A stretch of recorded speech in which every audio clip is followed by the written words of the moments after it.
Hello, and welcome to the legal environment of business. I'm your Professor John Harvey, and here we are in week 12. Man alive, it is going by quick. We are going to blink and the semester will be over. I'm telling you, it's going by so fast.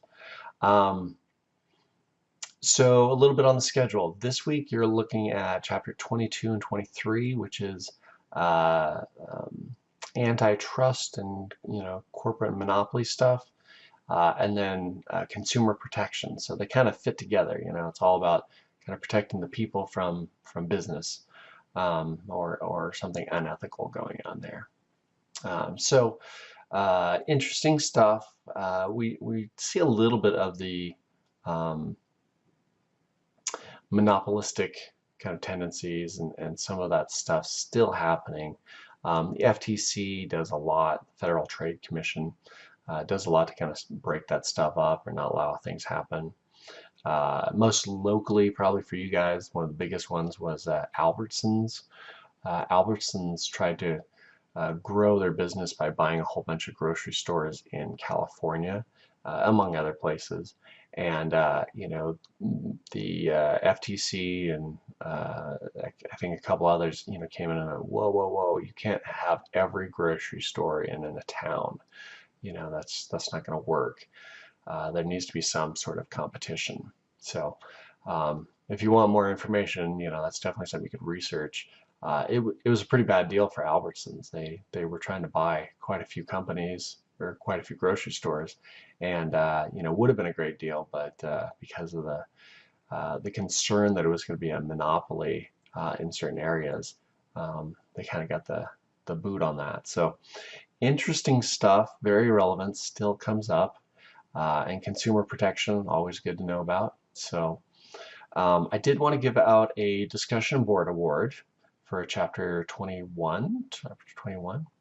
We're talking about picketing and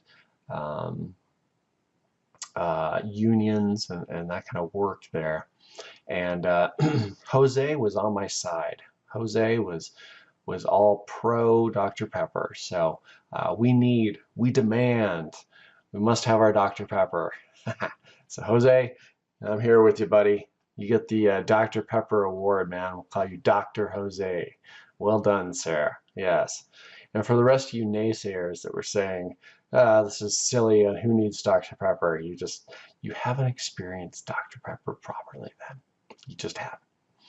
So, but in all seriousness, this is an interesting area because it comes up. A lot of it has to do with funding. We don't see unions unless they get funded properly. That tends to be the deal. So in Idaho, you kind of have a right to work state, and Oregon you don't. I think Montana doesn't, but it's state by state.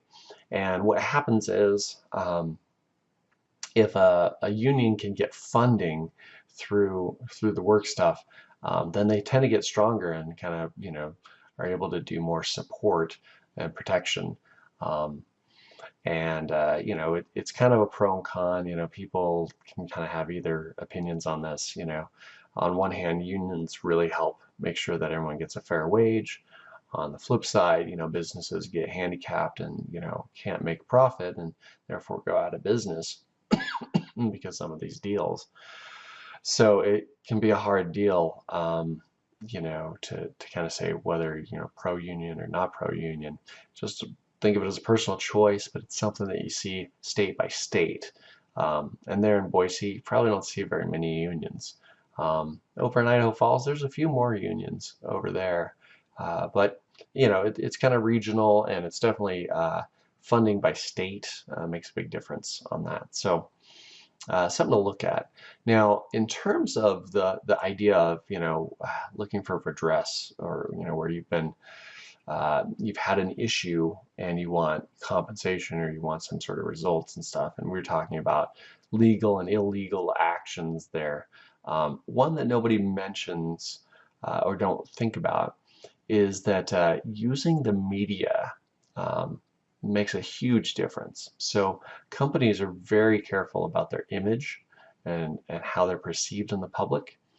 And so any sort of area where you use media to try and draw attention to an issue, you tend to find companies are way more willing to comply or to negotiate or work through that.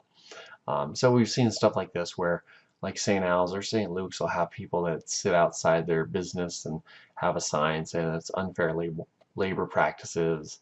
Um, I think Channel 6 has like 6 on your side where you can kind of talk about, how companies mistreated you and stuff like that. All of those kind of things really do make a big effect on companies, and they will respond a lot. So it's not an illegal action, but it's one that's not really addressed in the book, and that can be one that you go to management, they don't respond. Rather than form a union, sometimes you can just bring in the press and be like, "Hey, is this really the case that whatever is the case?" And they're like, "Oh, I'll wait a second." They'll be willing to talk about it, and so it's a very effective tool, and it's one that people don't think about right off. Using the press, big deal. All right, guys, I'm traveling next week, so probably no video. And then the week after that is Thanksgiving break. So um, this will be the last video for a little while here. Hopefully you guys have a great week, have a great holiday. Um, and I'm still available by email, discussion board. Reach out to me if you have any questions. Totally, all that stuff. Just probably won't have a video next week. All right, guys, with that, have a great week, and I'll talk to you soon. All right.